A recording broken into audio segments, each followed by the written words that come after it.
የኢትዮጵያ መንግስት ሌላ ዙር ጦርነት ለማካሄድ ግልጽ እንቅስቃሴ እያደረገ ነው ሲል ህወሓት ከሰሰ። ህዝባዊ ወያኔ ሓርነት ትግራይ የኢትዮጵያ መንግስት ሌላ ዙር ጦርነት ለማካሄድ ግልጽ እንቅስቃሴ እያደረገ ነው ሲል ከስሶ የዓለም አቀፍ ማህበረሰብ ይህን እንቅስቃሴ እንዲያስቆም አሳሰበ። በኢትዮጵያ የሚገኘው የአውሮፓ ህብረት ልዑክ 22 የአውሮፓ ህብረት ሀገራትና ኖርዌይን ደግሞ ከመጪው አጠቃላይ ምርጫ በፊት በፕሪቶሪያ ስምምነት ፈራሚዎች መካከል ፖለቲካዊ ንግግር እንዲቀጥል በጋራ ባወጡት መግለጫ ጠይቀዋል። ህወሓትና የምዕራቡ ዓለም ሀገራት ኤምባሲዎች ይህንን ያሉት የትግራይ ጦርነትን ያስቆመው የፕሪቶሪያ ስምምነት 3ኛ ዓመትን በማስመልከት ትናንት ወደ ጥቅምት 23 2018 ዓ.ም ባወጧቸው የተለያዩ መግለጫዎች ነው። የዘላቂ የተኩስ አቁም ስምምነት አንዱ ፈራሚ የሆነው ህወሓት በፕሪቶሪያ ስምምነት አማካኝነት መፈጸም የነበረባቸው ተግባራት ተፈጻሚ ያለመሆናቸውን በመግለጫው አንስቷል። በሁለት ዓመቱ ደም አፋሳሽ ጦርነት ወቅት የትግራይ ህዝብ ጭፍጨፋ፣ ጾታዊ ጥቃት፣ መፈናቀል እንዲሁም ንብረት ዘረፋና ውድመት እንደተፈጸመበት ገልጿል።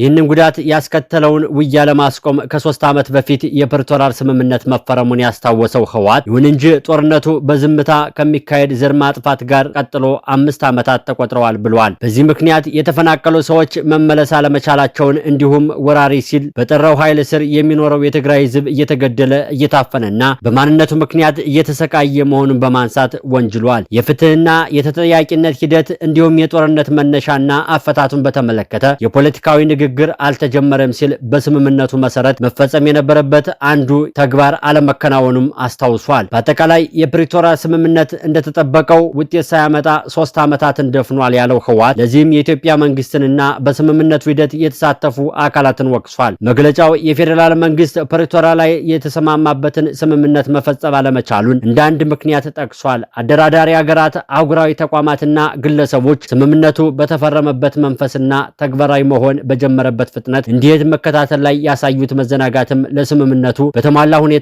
አለመፈጸም አስተዋጽኦ ማድረጉን አንስቷል። ህወሓት የፌዴራል መንግስት የተጣለበትን ግዴታዎች ካለመፈጸም ባሻገር ስምምነቱን የሚጥሱ ተግባራት ላይ ተጠምዶ እንደሚገኝ በመግለጽ ከሷል። በትግራይ ህዝብ ላይ፣ ብሔራዊ ተቋማቱ ላይ ተከታታይ የፕሮፓጋንዳ ዘመቻ እንዲሁም ስም ማጥፋት ማካሄዱን ህወሓት በፌዴራል መንግስት ተፈጽመዋል ባላቸው ተግባራት ናቸው። የፌዴራል መንግስት ታጣቂዎች በመመልመል በማሰልጠንና በማደራጀት የትግራይ ህዝብ እርስ በርሱ እንዲዋጋ እየሰራ ነው ሲልም ከሷል። ከዚህ አልፎ የፕሪቶሪያ ስምምነት የሚያፈርስና ሌላ ዙር ጦርነት ለማካሄድ ግልጽ እንቅስቃሴ በማድረግ ላይ ይገኛል በማለት በፌዴራል መንግስት ላይ ውንጀላውን አቅርቧል። ህወሓት የፌዴራል መንግስት ሌላ ዙር ጦርነት ለመክፈት የሚያደርገው እንቅስቃሴ በሁሉም መልክ በጣም የከፋ ጉዳት እንደሚያስከትል በመጥቀስ አስጠንቅቋል። መንግስት በጦርነት የሚሟላ ፍላጎትም ሆነ የሚፈታ ልዩነት እንደሌለ አውቆ የፕሪቶሪያ ስምምነት እንዲፈጸም ኃላፊነቱን እንዲወጣና ፖለቲካዊ ንግግርን እንደ መፍትሄ እንዲወስድ አሳስቧል። የዓለም ማህበረሰብ በበኩሉ በኢትዮጵያ መንግስት እየተቀጣጠለ ያለውን ሌላ ዙር ጦርነት ለማስቆም የሚጠበቅበትን ሁሉ መፈጸም ይገባዋል ሲልም ጥሪውን አቅርቧል። አደራዳሪ ሀገራትና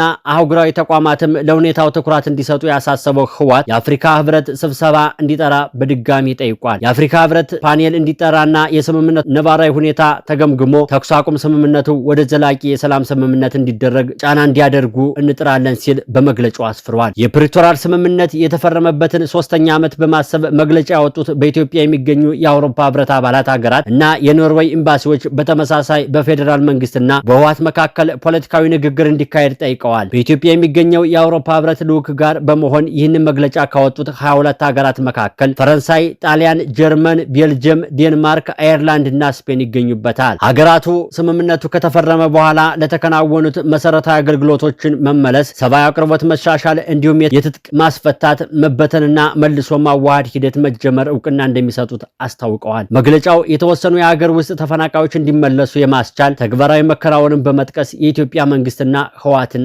አመስግነዋል። የዲፕሎማቲክ ልዑኮች በሰሜን ኢትዮጵያና በሰፊው ቀጠና ላይ ሰላምን ዘላቂ የማድረግና የማጠናከር አስፈላጊነት ላይ አጽንዖት ሰጥተዋል። በቀሪ የስምምነቱ ሂደቶች ላይ እገዛ ለማድረግ ዝግጁ መሆናቸውን የገለጹት ሀገራቱ ሙሉ በሙሉ ካልተፈጸሙ ተግባራት መካከል የተፈናቃዮች መመለስን ጠቅሰዋል። ተፈናቃዮቹ ወደ ቀያቸው መመለስ ያለባቸው ዓለም አቀፍ ሰብአዊ ህግንና ምርጥ ተሞክሮችን ባሟላ አካሄድ መሆን እንዳለበት ጠቁመዋል። ታማኒና ተጎጂዎች ማዕከል ያደረገ የሽግግር ፍትህ ተፈጻሚነት ላይም እገዛ ለማድረግ ያላቸውን ዝግጁነት ገልጸዋል። በኢትዮጵያ የሚገኙ የአውሮፓ ህብረትና የሀገራቱ ዲፕሎማቲክ ልዑካን አክለውም ከመጪው አጠቃላይ ምርጫ አስቀድሞ በስምምነቱ ፈራሚዎች መካከል ፖለቲካዊ ንግግር እንዲቀጥል ጥሪ እናቀርባለን ብለዋል። ጠቅላይ ሚኒስትር አብይ አህመድ በበኩላቸው በትግራይ ክልል ተጨማሪ ውጊያ አያስፈልግም ሲሉ ተደምጠዋል። በግጭት የተጠቁ የሀገሪቱ ክፍሎች ከቁስላቸው እንዲሽሩ እንዲሁም ፍትህ እንዲሰፍን ለማ በማድረግ ተጠያቂነት መኖር፣ የሰብአዊ መብት መከበር፣ በተለይ የሴቶችና የሴት ልጆች መብት መከበርና እርቅ አስፈላጊ መሆናቸውን አስገንዝበዋል። ሀገሪቱ ውስጥ እየተካሄዱ ያሉ ግጭቶች